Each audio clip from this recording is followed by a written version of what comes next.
Hello everybody, this is TipTop MTG, here today with another Magic the Gathering video. In today's video, I'm going over the MTG Arena State of the Game for October 2020. So for those of you who don't know, really quickly, the State of the Game is essentially the monthly update to MTG Arena. These are generally filled with bigger features and often give a kind of insight into the future of the game as well. So yeah, we're going to break down this post, we're going to talk about everything new that's coming, and I believe the update is coming Thursday, so it should just be right around the corner. Why don't we jump right into this? So, MTG Arena State of the Game, October 2020. A new dawn, a new adventure. There's a lot to explore in the world of Zendikar, particularly when an expedition of adventurers trigger the ancient magical defenses of long-lost bastions built by the ancient core empire, causing them and their hidden treasures to rise once more. Stretch your legs, gather your party, and keep your wits and limbs about you, because the festival of adventure is about to begin. So yeah, they are doing festivals, and they've been doing this since Core Set 2020, where essentially the release pattern of MTG Arena goes like this. Ready? You have standard set release, festival event. So standard release 1 month, then festivals the next month, then the month after that will be historic, and then if there is another month between a standard release, it'll be something. Probably something else historic related, or just a feature update. And then it'll repeat that cycle forever, essentially. And we're going to start seeing that happen here again. Zenderkar Rising last month. This month is going to be the Zenderkar Rising festivals. Now, recently, they haven't been putting as much of an emphasis on these events, because I think they're realizing they're not getting as many players as they would like. And so they're just like, oh yeah, we're doing these events for people who like them, and they are a nice way for people to spend their coins. But, you know, we're not going to make that the focus of an update. But unfortunately, this month, that is the case. This is their big thing for the month, and that is really unfortunate. So why don't we look at these Festival of Adventures events. So from October 17th to the 20th, so that would be coming up here really soon. Came out on the 13th. It's going to be Zendikar World Tour pre-constructed. So it's going to be themes from Zendikar Rising, and we can actually see 3 of the fronts of them. So it'll be something colorless based on Forsaken Monument, something big green based on this, and looks like Shatter Skull Smashing, so something maybe mono red. And it looks like you'll be able to get 4 styles, which are probably going to be the showcase frames for the for certain landfall cards. And then you're also going to be able to get an emote. I'm going to assume they kept the better emotes that you have to pay for, but, and obviously you do have to pay for them being in the Mastery Pass, but I just mean more people get the Mastery Pass, I feel like, than do the festivals. Either way, the format is essentially play with these pre-constructed decks, which I really don't like as a format. But coming up after that, we have Cascade Singleton, which is not pre-constructed. So it's singleton decks that are going to cascade. So you're going to cast a spell, and then you're going to exile cards from the top of your library until you reveal a non-land card with lesser converted mana cost. So, if you cast a 5-drop, it's going to go through your library until you hit a 4, 3, 2, 1, or 0 drop, and then you get 2 spells for 1 is how Cascade Singleton works. Now, because it's Singleton, you'll only be allowed to have 1 card of each. Will it be historic? Will it be standard? Because they're not specifying, I would say it's standard, but Singleton right after standard rotation really isn't that great, so I hope it's historic. We have a Mastermind, which is, last time it was a pre-constructed event, and also the Cascade Singleton could be pre-constructed as well, but Mastermind was pre-constructed, and it was essentially just this huge deck full of cool cards, but you could play any of your spells as lands. I don't know if they're going to let you build your own decks and then just give you the ability to do that. I think that could be really cool, but I think they're going to stick with how they used to do it, and it's going to be a pre-constructed event. But I really hope they give you that option of, hey, build your own deck, see how you can use this to your advantage. Although I do feel like there may be strategies like Resurrection that are a little too powerful, just being able to discard cards from your hand willy-nilly. So, I don't know. And then, also, it could also be something to do with all the land cards that you can already play as lands from Zendikar. Maybe it has something to do with that. We'll have to see. Either way, November 7th through the 12th on the Edge. We have no idea what this is, but generally what they'll do is they'll do, like, one new type of event, and then they'll just, you know, do older ones, and that seems to be what's happening here. And then they say, for a limited time, if you prefer to proceed in an orderly left-right fashion, you still have plenty of important decisions ahead of you. In addition to Zendikar Rising, we'll be adding multiple stops to our premier drafting itinerary for those who prefer group tours across the multiverse. So, what they're essentially saying here is, we're going to do these festivals, and then we have these drafts, these other events coming up, essentially. So in terms of draft schedule, here's our draft schedule. For Premier Draft, we're going to get Throneville Drain Draft back, which is pretty awesome. On October 23rd, Ikoria on the 6th. In terms of Quick Draft, we're going to be getting Theros and then Zendikar Rising, and you'll notice that all of these events stop around November 12th, so that's about when you can expect the next state of the game. So expect it to be pretty early next month, which is pretty exciting. And then we have the Best of Both Worlds, and they're announcing the Arena Qualifier, which they already announced through their calendar, but whatever, they are announcing it here. So far already, we have events that happen after every set. We have the schedule for upcoming events that, again, are very repetitive. We have the Arena Open, which was already announced, but whatever. One big difference here, I'm not going to read through all this, it's very much the same. Here are the slight differences. Every time you do an Arena Open, you immediately get something. So originally, the first one, you got Godzilla Basic Land Full Arts. Here you will get, and I'm trying to see, it's a bunch of Zendikar Rising styles. I read this. Here, yes, you'll get Seagate Stormcaller, Leyline Tyrant, Scourge of the Skyclaves, Tazri, and Ayesha. So just some, are those all legendary? No, they're not, but just mythic rare, kind of big mythics. You can get styles for them. And the big change here is the 20,000 gold, not the 20,000 gold, the fact that it can either be entered as the best of 1 or best of 3. So in the past, what would happen is there would be a best of 1 part 1. So we've had 2 in the past. We had standard and then historic, and that was the only difference. Now, for day 1, in the past, you had to always do best of 1, which meant a lot of players really disliked it because they felt it was too luck-based to get to the second day, and then the second day was best of 3.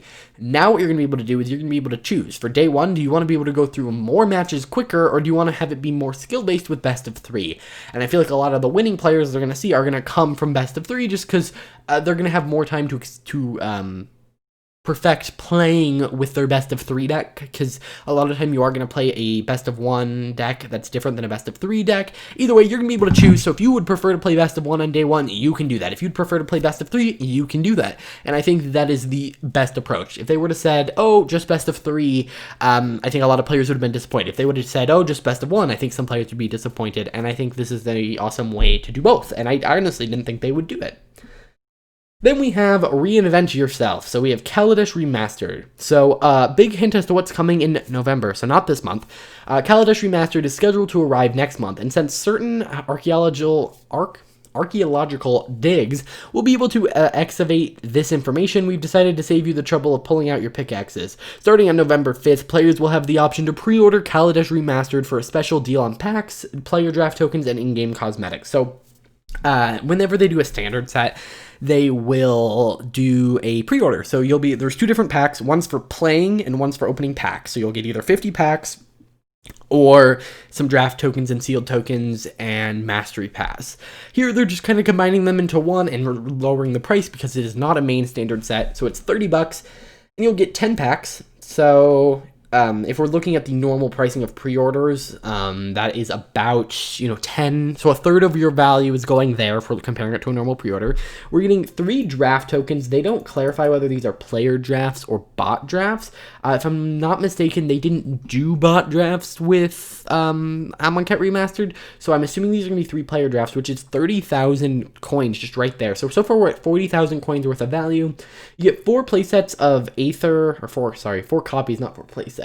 Of the Aether Hub, which is a pretty good card if I'm not mistaken, and then you get an alternate art style card for it. I would have preferred like a sleeve. Sure, styles are cool, and yes, they do generally give you a card and a style, but I feel like sleeves are better. You can use a sleeve on any deck. You have to be running Aether Hub to use this, but whatever, it's $30. I may pick it up just because I do make content on it. I feel like I do need to be able to get a little bit of Kaladesh, but either way, Amonkhet Remastered was really fun. It added some stuff to Historic. They added some things to it, so it'll be interesting to see because we can tell the update. By the way, first off, you can pre-order on November 5th. So between the 5th and what looks like the 13th, that looks like when it's going to be like the next update, or at least somewhere around that time, we should start getting a spoiler season, so I will cover that. Then they talk about Extra Life. So every year they do an Extra Life fundraising thing. So if you tune in to Magic, twitch.tv/magic on November 7th to watch your favorite content creators come together for an incredible cause, we'll be offering Extra Life logo sleeve in-game with the proceeds donated to Extra Life. So essentially, if you donate $4 to the cause, this charity, you can get yourself a sleeve on Arena.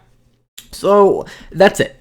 This update comes out on October 15th. Now, what are they updating? Okay, so they did a big section about their events, which in the past have warranted not even a post. They've just kind of been in the patch notes. And then they're also going to they're going to tell you what drafts are coming up, which, it's not like the drafts happen, predictably. It is cool, I guess, that we're going back to older sets with Premier drafting, but, not much of an announcement here. The Arena Open was already announced. The announcement of Best of 1 or Best of 3, I guess, is a good one. Kaladesh Remastered is coming next month, so that's not an update for this month. Extra Life is a charity thing, which is good to do charity, but to the average player, this doesn't mean anything. So what's happening for the average player who doesn't want to spend money on cosmetics? I guess the Arena Open. But that was, again, already announced. So, honestly, this is probably one of the most disappointing State of the Games I've ever seen. I was honestly expecting, when I saw this, from it to be the mobile release. I actually predicted mobile would come out with Zendikar Rising, because it makes a lot of sense. You don't want to introduce players, you're already going to be generating hype for Zendikar Rising. And then you can add on top of that, mobile. I didn't think it was going to happen before then, because they don't want to introduce, the biggest demographic they can and then go, whoops, sorry, we just gave you all these cards and now they're useless because of rotation. So I knew it was going to be after rotation, but I figured, they released macOS alongside Core Set 2021 because they could then, in the advertising for Core Set 2021, advertise Core Set 2021, Magic the Gathering as a whole, MTG Arena, and MTG Arena on Mac. And then for Zendikar Rising, they could go, hey, advertise Zendikar Rising, Magic the Gathering, Magic Arena, and hey, now it's on mobile too. And they could kind of build off of that hype. But I think that was the original plan. We even got the "it's coming soon," which really doesn't mean anything. But I was really disappointed it's not here. If I were to guess, I don't know. I don't think Kaladesh Remastered is big enough to warrant a mobile release. And they said it's coming by the end of the year, so it's either, November or December. And I'm honestly going to put my money on, if I had to bet, it would probably be December. I think that after the catastrophe that was the macOS release, I think they really want to make sure the iOS release and Android release are good. Because I'm going to be honest, the people who are going to play on a computer versus who play on a phone are going to be very different. If someone downloads an app and it's just having problems, they're not going to go, oh, how can I fix it? Let me go to the forums, let me do all this. They're just going to go, bad app, bye, never going to download it again. And also, they have to, make it work with phones. And so for Apple, one of the wonderful things about Apple is that there are only so many Apple phones versus Android phones. They have to make sure that it's optimized for every little screen size, which apparently they can't do on macOS. They have to make sure the game runs well, and it looks like they're overhauling the UI in order to make sure that happens. So I'm going to guess that it's coming out December. We're going to Kaladesh Remastered. That's the big thing next month. Mobile, that's the big thing December. I'm going to guess January we're going to get some surprise. It's going to be some feature. Maybe we're going to get a roadmap of the year, probably. It's going to be the big thing. There'll be some event maybe related to Kaladesh Remastered or, I don't know, something in January. And then they're going to tell us, hey, we're working on multiplayer. That'll be out by the end of the year. Either way, that's my kind of prediction for MTG Arena. Let me know what you guys thought about this. This is actually the shortest video I've ever done on a state of the game, but it's overall really lame. Either way, let me know. See you guys in the next one.